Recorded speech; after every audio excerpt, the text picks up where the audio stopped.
వాళ్ళ ఇంటికి నా ప్రభ వెళ్ళవలసి ఉంది. అలాగనే డాక్టర్ సుజాత నా ప్రభ నిశ్చితమైతే మేము వెళ్ళడానికి మార్గం మీరు చాలా విషయమని ప్రార్థిస్తున్నాం. దేవా, ఈ రాత్రి కాల సమయంలో చదవన లేఖన మాకు ఆశించి విరిచి మందించుదల మీరు ఫలించమని ప్రార్థిస్తున్నాం. మనుషాత్మ అపవిత్రాత్మ రైతంలో గర్తించి పాదలుగా మందించమని ప్రార్థిస్తున్నాం. మానవ తలంపులు పద్ధతులు దైవోపదేశాన్ని బోధించే ప్రతి దుర్బోధలు నజరేయిస్తున్నాంలో గర్తించి పాదలుగా మందించమని ప్రార్థిస్తున్నాం. దేవా, కనికరించండి, కృపదాయించండి, కృపదాయించండి, కృపదాయించండి, కృపదాయించండి, కృపదాయించండి. నేను వాక్యం వింటున్నప్పుడు, చదువుతున్నప్పుడు, చెప్తున్నప్పుడు మా ప్రభా ఏది నా ప్రభ నా అందరినీ వాక్యంకు విరోధంగా ఉన్నా ఖచ్చితంగా నా ప్రభాని ఎందుకు భయభక్తి గల వాక్యం తెలిసిన వాళ్ళు, సత్యం తెలిసిన వాళ్ళు గద్దించడానికి, బుద్ధి చెప్పడానికి, సరిదిద్దడానికి జ్ఞానం కలవచేదు కాక. దేవా, మేము మీకు మాత్రమే భయపడే వారంగా ఉండటానికి మీ కృపానుసారం దాయించమని ప్రార్థిస్తున్నాం. నా తండ్రి మీకే స్తోత్రం, మీకే స్తోత్రం, మీకే స్తోత్రం, మీకే స్తోత్రం, మీకే స్తోత్రం. వాక్యం ద్వారా ఆదరించండి, వాక్యం ద్వారా బలపరచండి, వాక్యం ద్వారా ధైర్యపరచండి, వాక్యం ద్వారా నూతన బలాన్ని, నూతన శక్తి, నూతన ప్రభావంతో మీరు నింపమని ప్రార్థిస్తున్నాం. దేవా, మీ నెమ్మది సమాధానం కాపుదల మీ బిడ్డలు దాయించమని మమ్మను మాత్రం మీ చేతులకే సమర్పిస్తూ నజరైన యేసుక్రీస్తు శక్తిగల నామమున ప్రార్థిస్తున్నాం తండ్రి. దేవుని చేత ప్రతిష్ఠింపబడిన వారు అనే అంశంలో ధ్యానం చేసుకోబోతున్నాం. మరి ఈ రోజు ఎంతమంది బర్త్డేనో, ఎంతమంది వెడ్డింగ్ డేనో, హౌస్ డెడికేషన్, ఇళ్లలో ప్రార్థన. ఈరోజు యాక్చువల్గా అదే శశి వాళ్ళ ఇంటికి వెళ్ళాల్సింది. నిజంగా దేవుని చేత ప్రత్యేకింపబడిన వాళ్ళు, ప్రతిష్ఠించబడిన వాళ్ళు చాలా మెచ్చాయి. అలాగనే సుమిత్ర యొక్క మరి పుట్టినరోజు సందర్భంగా వరుస క్రమంలో మనం ప్రత్యేకంగా ఈరోజు తీసుకున్నది కాదు, ఇది ప్రత్యేకంగా తీసుకున్న అంశం కాదు. వరుస క్రమంలోనే నిన్న కూడా వరుస క్రమంలోనే ధ్యానిస్తూ మళ్ళీ కీర్తన 4 తీసుకున్నాం. అంటే ధ్యానాలు ఇక్కడ మనం ధ్యానించిన మధ్యాహ్నం వేళ కొన్ని వదిలేసాం ఇంపార్టెంట్, మళ్ళీ అవి అక్కడ కంటిన్యూ చేశాం. దేవుడు మహిమకరంగా వాడుకున్నాం.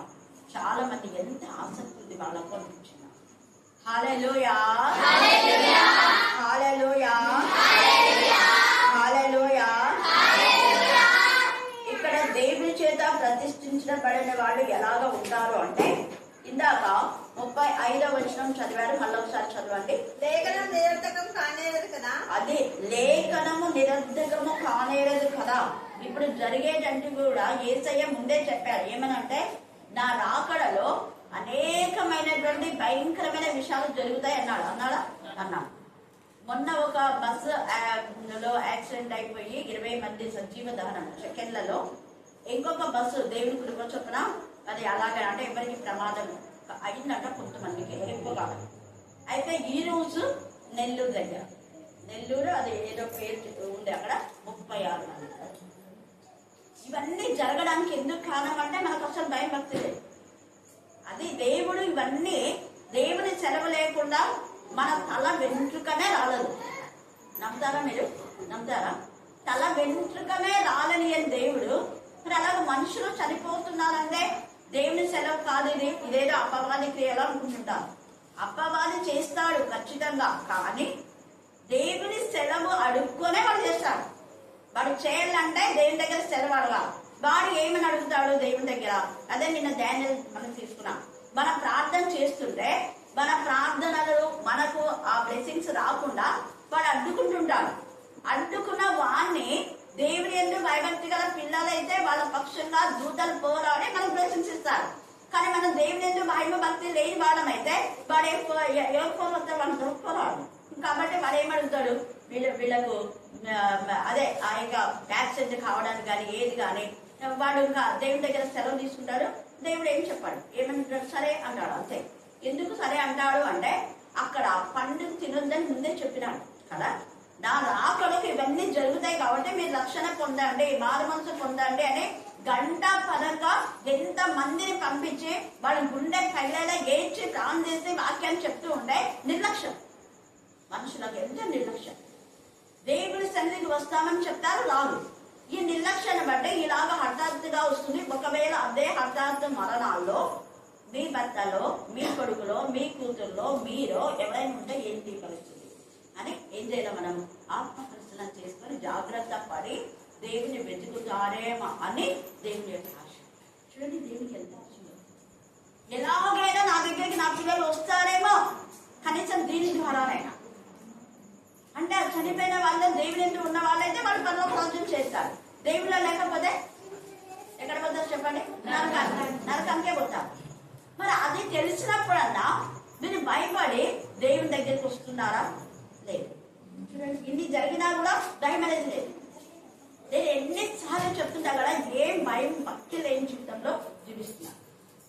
అందుకని ఎందుకు వీళ్ళకి ఇంత స్టబన్ హార్ట్? ఏసై కూడా ఎన్నిసార్లు చెప్తున్నాడు, నేను దేవుని దగ్గర నుంచి వచ్చాను, దేవుని యొక్క కుమారుని, దేవుని చేత ప్రత్యేకించబడిన వాడు, ప్రతిష్ఠించబడిన వాడు. అందుకే తండ్రి ప్రతిష్ఠ చేసి ఈ లోకంలో నన్ను పంపాడన్నాడు. ఊక పంపలా. తండ్రి ఏం చేసినాడ? ప్రత్యేకించి ప్రతిష్ఠించి పంపబడిన వాడు. ప్రత్యేకించాడు, ప్రతిష్ఠించాడు, పంపాడు. ఎవరైతే దేవుడు ప్రత్యేకించి ప్రతిష్ఠించి పంపుతారో వాళ్ళలో ఏం జరుగుతాయి? మెరకిల్ జరుగుతాయి. అందుకే ఈ టాపిక్. ఏం మెరకిల్ జరుగుతాయంటే ఖచ్చితంగా దేవుడు అనే వాడు వీళ్ళలో ఉన్నారు అని రుజువు చేయడానికి అద్భుత కార్యాలు, ఆశ్చర్యకారులు, వింత కార్యాలు, సూచక్రియలు, గొప్ప కార్యాలు చేస్తారు. అయితే దేవుడు అంటారు, మీరు కనీసము నేను ఎలాంటి వ్యక్తులు అని మీరు విశ్వసించకపోయినా వీటిని బట్టైనా దేవుని కనపరచాలి. అంటే దేవుడు వీళ్ళు ఉన్నారు కాబట్టి ఇవి జరుగుతున్నాయని మీరు విశ్వసించండి అంటున్నారు. అలాగే పౌలు బట్టి కూడా ప్రజలందరూ పౌలు రావుతో కొట్టాలి అని ప్రజలందరూ యేసునామం అసలు ఎందుకు ప్రకటిస్తాను అంటే దయ్యాలు ఏమన్నాయి? పౌలు గురించి, యేసై గురించి చెప్పాలి. ప్రజలందరూ రాళ్ళతో కొట్టి చంపాలని అనుకున్నావు. పౌరుని అలాగే అనుకున్నారు, శిష్యుని అలాగే అనుకున్నారు, యేసైని కూడా అలాగే అనుకున్నాం. కానీ దయ్యాలు రాళ్లతో కొట్టి చంపాలని అన్నాయా యేసైను? ఏమన్నాయి? ఏమన్నాయి చెప్పలేదా? ఇంత సింపుల్గా వస్తాను కదా. నజరేయుడైన యేసు నాతో నీకేం పని?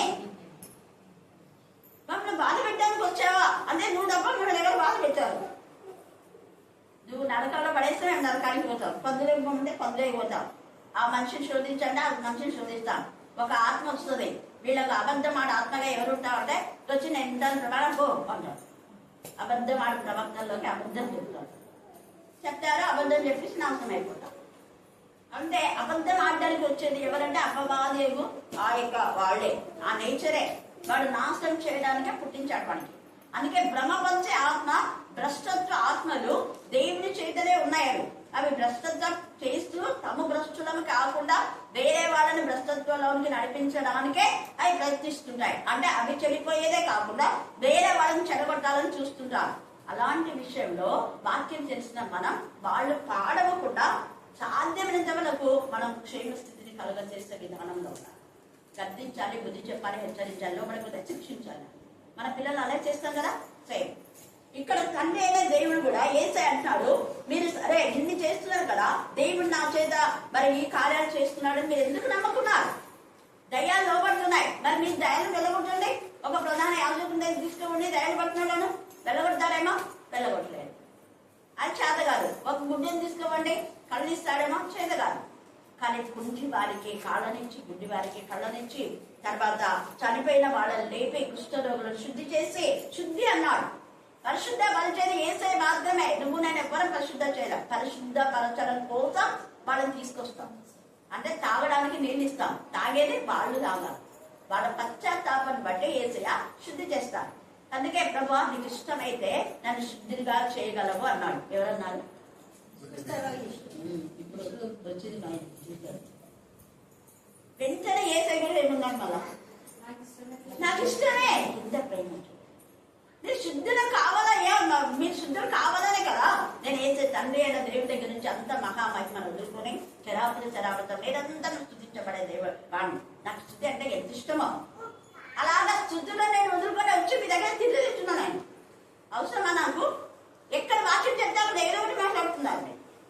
ఎక్కడ అద్భుతం జరిగితే అక్కడ మీరు ఒప్పుకోలేకపోతున్నారు. మీరు చేయరు, చేసేవాడిని. మీరు పరలోక రాజ్యం వెళ్ళరు, వెళ్ళే వాళ్ళని కూడా వెళ్ళనివ్వరు. మూసేస్తున్నారు ఆ పరలోక రాజ్యాన్ని. యేసయ్య ఇలాగే మాట్లాడాడు. అందుకే ఇక్కడ అంటున్నాడు కదా, లేఖనం నిరర్థకం కానేదు. లేఖనం ముందే యేసయ్య చెప్పాడు ఇవన్నీ జరుగుతాయి. మీకు కూడా ఇలా నాకు ఎలాగ జరిగాయో, ఎవరైతే దేవుడు ప్రత్యేకించి ప్రతిష్ఠించబడి పిలువబడి పంపబడి ఉంటారు వాళ్ళు కూడా సేమ్ యాజ్ గా జరుగుతాయి. శిష్యులకు అలాగే జరిగాయి, పౌరులు కూడా అలాగే జరిగాయి. చెప్పడానికే ఇక్కడ యేసయ్య మాట మనతో టెస్ట్ చేసి మాట చెప్తూ ఉన్నాడు. తర్వాత ఏమంటున్నాడంటే వారే దైవం చెప్పిన ఎడల నేను దేవుని కుమారుడని చెప్పినందుకు తండ్రి ప్రతిష్ఠ చేసి ఈ లోకంలోనికి పంపిన వానితో నీవు దేవదూషణ చేయుచున్నావని చెప్పు అంటున్నాడు. నేను దేవదూషణ చేశానా? ఏమంటున్నా? నేను దేవుడు నన్ను పంపాడంటే దేవదూషణ అంటావా?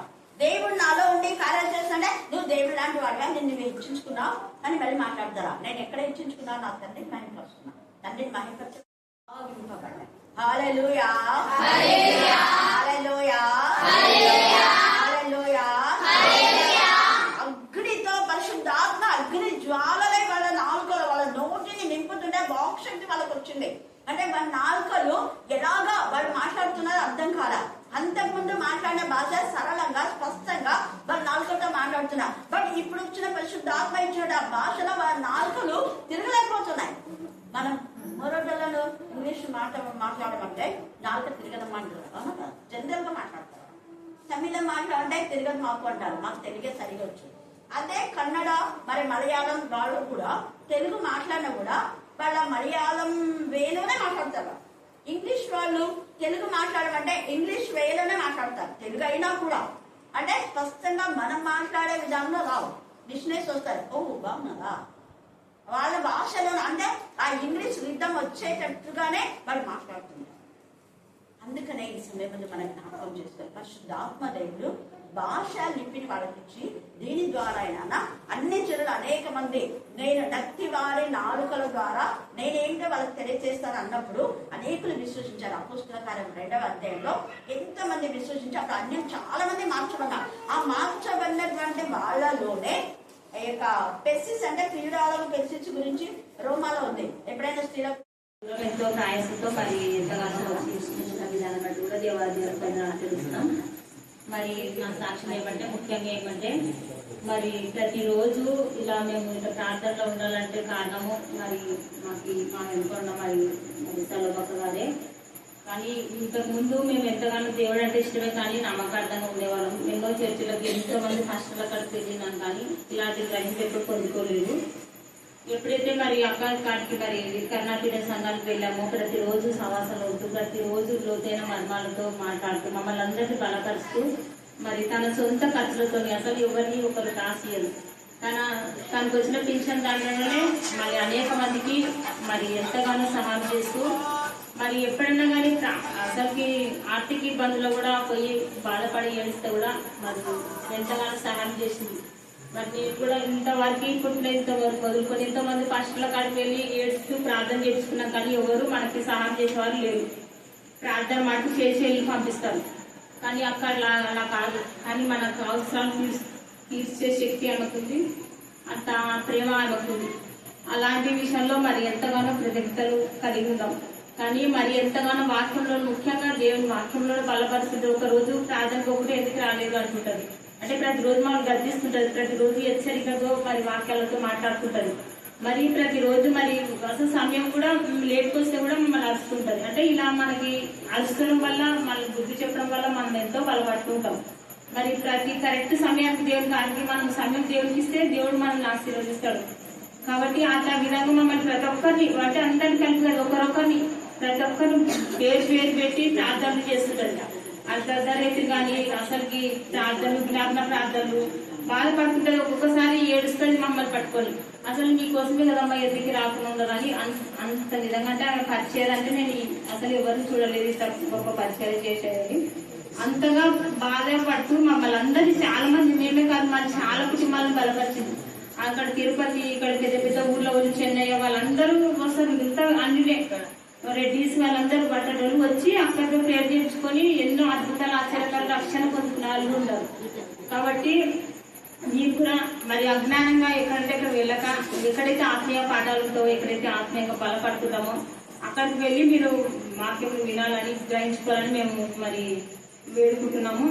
మరి ఇక్కడ చేరిన మరి ఎంతగానో మరి ప్రతి ఒక్కరి విషయమే మరి ప్రార్థన చేసి మరి మా అమ్మల విషయం కూడా ఎన్నోసార్లు ప్రార్థించినప్పుడు ప్రార్థన పేర్లు రాసి మరి ప్రతిరోజు ప్రార్థనలో పెడుతుంది. మీరు కూడా శుక్రవారం ఆదివారం ఉంటుంది ప్రార్థనలకు ఉపవాస ప్రార్థన శుక్రవారం ఉంటుంది, ఆదివారం రోజు కూడా ఉంటుంది. వీలైతే మీరు కూడా రండి, ఒకసారి వచ్చి మీరు కూడా చూడండి. మరి మా విషయంలో అయితే నేను వచ్చి అక్కడ కట్టించినాక నా కుటుంబం నేను బలపడినాం. మేము ఇల్లు కట్టించుకున్న కారణం అక్కడ చేసిన ప్రార్థన ఆయన చేసిన బలపరితంగా మారడం కారణం మరి ఆ ద్వారానే దేవుడు మిమ్మల్ని ఎంతగానో నడిపించినాడు అన్నమాట. మరి ఎంతో మంది మరి నేను అసలు చేసిన వేలు అంటే మీకు చెప్పలేను. సాక్షి చెప్పాలంటే చాలా పెద్ద ఉంది, కానీ ఎందుకంటే సమయం లేక నేను కొద్దిగా చెప్తున్నాను. మీరందరూ కూడా ముందు నమ్మకం ఉండొద్దని ఇన్ని రోజులు నేను మనుషుల మీద ఆధారపడ్డాను, ఎన్నోసార్లు తల్లిదండ్రుల మీద ఆధారపడ్డాను. నేను పెళ్లి చేసుకున్నాను మొదలు మా అమ్మ మా నాన్న చాలా తినగలుసు, నేను నా పిల్లలు నా కుటుంబం చాలా తినవాళ్ళు. ఈ సమయం వరకు మా నాన్న అయితే చాలా కష్టపడ్డారు, మా అమ్మ మా నాన్న మా అందరి కోసం ఎంతో కష్టపడ్డారు, మాకు ఏ లోటు లేకుండా ఎంతో తపన పడ్డారు.